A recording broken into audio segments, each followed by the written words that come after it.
Video में हम लोग देखेंगे कि गिट और गिटहब क्या है। अगर आप एक एक्सपीरियंस्ड हैं या फ्रेशर हैं और किसी भी कोड पे काम कर रहे हैं और दूसरे लोगों को ये दिखाना चाहते हैं कि हम लोगों ने क्या काम किया है, ये या अपनी रेज्यूमे या सीवी में उसको ऐड करना चाहते हैं किसी लिंक के थ्रू, तो इसके लिए हम लोग जानेंगे कि गिट और गिटहब क्या है, इसका इस्तेमाल क्यों ज़रूरी है और कितना गिटहब हम लोगों को जानना ज़रूरी है। तो चलिए सबसे पहले देखते हैं कि गिट क्या है। गिट एक सिंपली एक सॉफ्टवेयर है जिसको हम लोग अपने पीसी या लैपटॉप में डाउनलोड कर सकते हैं और इंस्टॉल कर सकते हैं।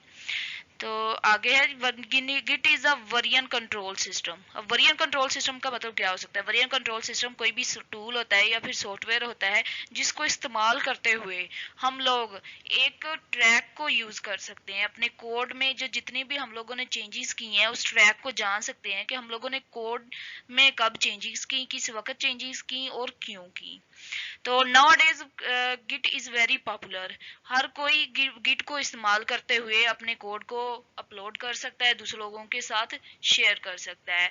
और इसके साथ साथ ये ओपन है, ये फ्री है और ओपन सोर्स है, जिसका मतलब ये है कि हम लोग इसे फ्री ऑफ कॉस्ट इस्तेमाल कर सकते हैं।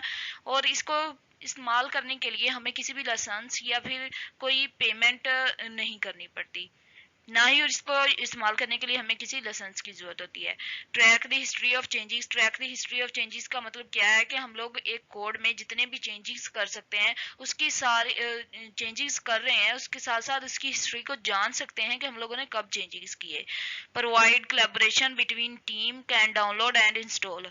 तो पर टीम गिट को इस्तेमाल करते हुए हम लोग अपनी टीम के साथ कोलैबोरेट कर सकते हैं और ये जान सकते हैं कि हम लोगों ने क्या क्या काम किया, किस टीम मेंबर ने कब क्या काम किया और किस वक्त किया और क्यों किया। और आराम और इजीली इसको हम लोग गिट को डाउनलोड कर सकते हैं और इंस्टॉल कर सकते हैं। आगे जानते हैं कि गिट हब क्या है। गिट गिट का हम लोगों ने पढ़ा कि गिट एक सॉफ्टवेयर है, लेकिन गिट हब एक सॉफ्टवेयर नहीं है, ये एक वेबसाइट है जिसको इस्तेमाल जिसको जिसको किसी भी वेब ब्राउजर पे यूज करते हुए हम लोग इस पे अकाउंट बना सकते हैं और इस पे अपने प्रोजेक्ट को अपलोड कर सकते हैं और एक लिंक क्रिएट कर सकते हैं जिसको हम दूसरों के साथ लोगों के साथ शेयर कर सके हैं। Websites that allows developers to store and manage their code using Git। अब GitHub को इस्तेमाल करने के लिए हमारे पास ज़रूरी है कि Git जो है हमारे लोकल मशीन या लैपटॉप में इंस्टॉल हो। तो Git के अलावा Git को इस्तेमाल करते हुए ही हम लोग GitHub को यूज़ कर सकते हैं। फोल्डर रेपोजिटरी का मतलब क्या है गिटहब में कि गिटहब में हम लोग एक फोल्डर क्रिएट कर सकते हैं जिसको हम रेपोजिटरी कहते हैं, एज अ शॉर्ट रेपो भी कह सकते हैं, जो कि पब्लिक या प्राइवेट हो सकती है। पब्लिक रखने का मतलब ये होता है कि हम लोग रेपोजिटरी को पब्लिक इसलिए रखते हैं ताकि दूसरे लोग भी उसमें देख सकें, चेंजिंग्स कर सकें। अगर हम लोग उसे प्राइवेट भी रखना चाहें तो उसमें दूसरे लोग इन्वॉल्व नहीं हो सकते। अब ये एक लिंक दिया गया, इसके थ्रू हम लोग गिटहब को किसी भी वेब ब्राउजर पर जाकर इस लिंक को अगर पेस्ट करें तो हम लोग देख सकते हैं कि गिटहब पे हम लोग कैसे अकाउंट बना सकते हैं।